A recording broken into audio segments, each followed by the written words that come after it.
Bonjour, nous allons partager avec vous, la vision et le plan de développement de la suite produit de Demand Driven Technologies. On va commencer par un petit, récapitulatif, de ce qui s'est passé en termes de développement sur 2020, puis, la vision produit et enfin les, grandes fonctionnalités pour le plan de développement de 2021. Alors sur 2020, on a donc, lancé, un certain nombre de versions avec, de nouvelles fonctionnalités dont les principales concernaient, tout d'abord la supersession d'articles, donc comment on gère le remplacement des articles, la planification groupée, l'ajout, d'un fichier de conditionnement au sens large, hein, puisque, on peut récupérer à la fois, des unités, diverses et variées, du pallet, du carton, des mètres cubes, mais aussi, des unités d'œuvre. Un éditeur de rapport personnalisé dans le module analytique, avec un outil de business intelligence intégré. À l'ajout, à l'APM, de la vérification des charges, globales ou Rough Cut Capacity Planning. Sur l'APM, la prise en compte, la possibilité de prendre en compte les pics de commandes et le stock existant. Et enfin, la possibilité, d'un calcul statistique des zones rouges. Notre vision. Donc on a tout un ensemble, mature et robuste de solutions pour, planifier les flux, pour les ordonnancer et aussi pour la partie SNOP. Donc, planification des flux via R+, le module APM pour faire le lien avec le SNOP et l'ordonnancement fin à capacité finie dans DBR+. Donc tout cet ensemble, c'est vraiment le cœur, de notre vision de supply chain qui sont pilotées par la demande, qui sont évolutives et qui délivrent des résultats concrets. Cette, dernière partie, résultats concrets, est vraiment notre mantra. On souhaite apporter de la valeur à nos clients au travers de nos solutions. On a, trop vu dans nos différentes expériences opérationnelles des outils un peu plus lourds, un peu plus complexes et au final on se dit: «Ben, tout ça pour ça». Il y a peu de résultats, concrets et peu de valeur. Donc on va se situer à l'opposé de ça et avoir toujours en tête de créer de la valeur. Dans ce cadre-là, nous avons, pour, l'avenir, et plus particulièrement sur le plus court terme, 2 grands axes, de développement. Un qui va intégrer, les techniques de machine learning pour faciliter à la fois l'initialisation des modèles, leur automatisation et leur amélioration. Nous allons aussi nous concentrer sur la logique, du plan industriel et commercial ou SNOP, dans le cadre de la méthodologie, hein, bien entendu, donc du DD-SNOP et pour, enrichir, notre outil et avoir un outillage complet et notamment la possibilité de tester et d'ajuster le modèle selon différents scénarios et de pouvoir, avoir des vues, agrégées, désagrégées qui soient pertinentes. Notre roadmap en anglais ou plan de développement, donc n'essayez pas de voir, ce qu'il y a dans chaque case. On va revenir juste après, pour vous décrire les, grandes fonctionnalités, qui sont en développement. Juste pour vous montrer que, sur cette feuille de route, donc on va effectivement, s'attaquer à différents sujets en fonction des modules, donc le module de base R+, l'APM, le RCCP, DBR sur, le SAS, on va y revenir, le module de déploiement de stock et aussi une grosse partie, hein, qui est l'architecture de la base de données qui va permettre de supporter les différentes évolutions dans les différents domaines et aussi d'améliorer la performance. Donc on va passer en détail maintenant sur un certain nombre de fonctionnalités que l'on va dispenser à travers plusieurs versions dans les mois à venir. La première concerne DBR+. Donc aujourd'hui, DBR+, donc l'ordonnancement à capacité finie, n'est disponible qu'en version on-premise, c'est-à-dire sur un serveur. Nous sommes en train de l'intégrer sur la plateforme SaaS, donc Cloud de Replenishment Plus, et qui va reprendre une interface utilisateur avec les codes actuels de ce qu'on a sur R+, donc plus moderne, qui va aussi faciliter la navigation sur DBR+, et on va se doter d'une suite complète avec l'intégration de DBR+. Les réglages par site. Donc aujourd'hui, même si les instances sont multisites, vous savez, pour ceux qui connaissent R+, que au niveau du paramétrage global, donc de l'administration de l'instance, c'est possible juste pour l'ensemble de l'instance. Donc c'est un pour tous, tous pour un. Dans la future version qu'on appelle aujourd'hui en anglais Location Awareness, on va pouvoir distinguer ce paramétrage global par site. Ce qui permettra aussi d'exécuter des tâches, des traitements au niveau de site uniquement, au niveau du site uniquement. Donc ça va aussi un peu libérer, optimiser le temps de traitement. Le flux d'activité. Aujourd'hui, on ne trace pas les différentes activités qui peuvent être faites par les utilisateurs, donc on n'a pas cette vue-là. Eh bien, vous aurez dans la version 4.18 une icône supplémentaire dans le menu de R+, pour pouvoir avoir cette visibilité avec un journal des différentes actions qui sont effectuées soit par les utilisateurs, on verra à travers leur adresse email, ou soit par les API.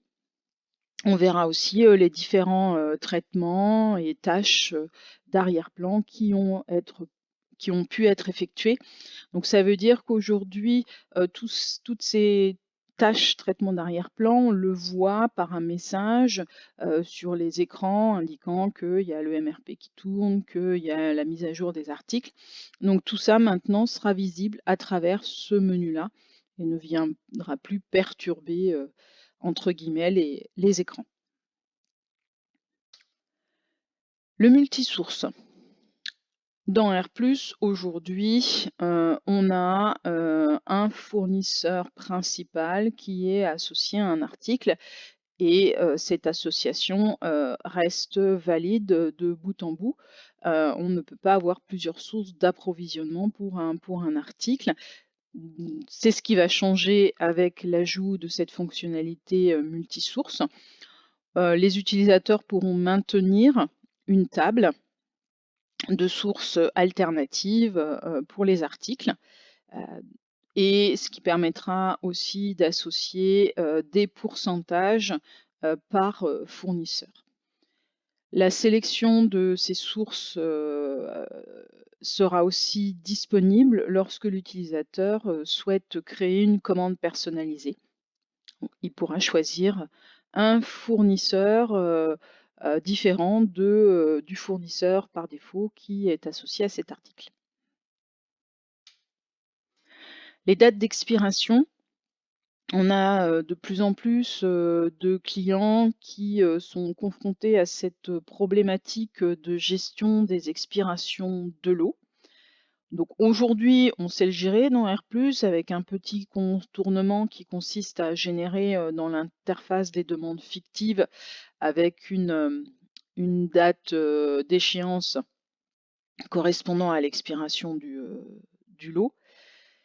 Et donc, à terme, on va se doter aussi d'une fonctionnalité qui permettra d'effectuer cette gestion en séparant les stocks par lot et avec une date à laquelle on arrive à expiration de ces lots. Et il y aura une création automatique des demandes. L'optimiseur de commandes. Donc aujourd'hui, lorsqu'on est en particulier sur l'écran aperçu de planification et que l'on travaille par groupe, on n'a pas la possibilité de commander une quantité spécifique pour répondre à une charge ou une taille de lot correspondante. Donc ça sera possible avec l'ajout de cet optimiseur de commandes qui utilisera la logique des priorités relatives des DMRP, hein, c'est-à-dire que la priorité sera donnée d'abord aux articles dont la pénétration dans le buffer est la plus importante. Donc aujourd'hui, là aussi, on a un contournement en regardant le pourcentage du buffer, éventuellement le nombre de jours jusqu'au jaune, etc. Mais là, on aura une recommandation automatique qui utilisera cette priorité relative, hein. C'est la même logique que ce qu'on trouve dans le module de déploiement de stock. Donc un exemple concret, j'ai sur par exemple un fournisseur un certain nombre de recommandations à faire qui seraient au-delà, par exemple, de ma quantité à remplir qui correspond à un camion. Et donc R+ sera à même de vous proposer, pour atteindre la quantité du camion, de ne mettre que les articles prioritaires, hein, de remplir le camion suivant les priorités relatives. Le changement de fournisseur. Donc là aussi, ça permettra de gérer, quand on anticipe un changement de fournisseur, bien de commencer à pouvoir indiquer à quelle date ça va se passer, de mettre une transition dans R+ pour redimensionner le profil de buffer. Les articles fantômes. Aujourd'hui, lorsqu'on importe une nomenclature dans R+, on a parfois des articles fantômes, mais ils ne sont pas identifiés comme tels. L'article fantôme, ben voilà, il est un article comme un autre, donc potentiellement on peut se retrouver avec des recos de commandes sur cet article-là. Donc cette fonctionnalité permettra d'identifier l'article fantôme.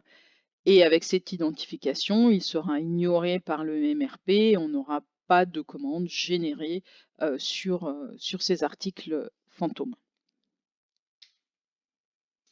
Les ajustements intelligents. Donc avec l'APM, on projette le comportement des buffers sur le futur et on a la possibilité d'identifier des comportements qui ne vont pas bien, comme ici sur le graphe. Là, à un moment donné, dans l'horizon, j'ai le stock qui passe en négatif, donc il faut corriger. Aujourd'hui, la correction est effectuée par les utilisateurs à l'aide d'un ajustement dont ils déterminent eux-mêmes la taille et la période à appliquer. Donc tout ça est fait manuellement. Avec cette fonctionnalité-là, l'objectif, c'est de proposer aux utilisateurs quelque chose de beaucoup plus automatisé. Et dès lors que l'APM identifie une situation à risque avec pénurie, il proposera un ajustement avec déjà la taille dimensionnée ainsi que la période d'application de cet ajustement. Et l'utilisateur, bien, s'il est d'accord, pourra valider cette proposition. L'objectif encore, c'est de pouvoir corriger et prendre immédiatement des actions à partir de l'APM. Les champs calculés. Donc on a récemment ajouté, quelques champs supplémentaires dans les écrans de planification qui font, quelques calculs pour, permettre d'identifier par exemple, des quantités en excès à écrêter et cetera. Cependant, on a de plus en plus, de besoins, pour des champs calculés supplémentaires. Donc pour laisser un petit peu plus, d'initiative et de personnalisation, sur ces champs-là, on va créer des, champs, personnalisés un petit peu avec la même approche que l'on a sur les champs, personnalisables user defined pour ajouter les informations, nécessaires aux utilisateurs. Mais on aura toute une série de champs, dans lesquels on pourra ajouter des calculs, simples à effectuer en utilisant les données qui sont aujourd'hui disponibles dans R+.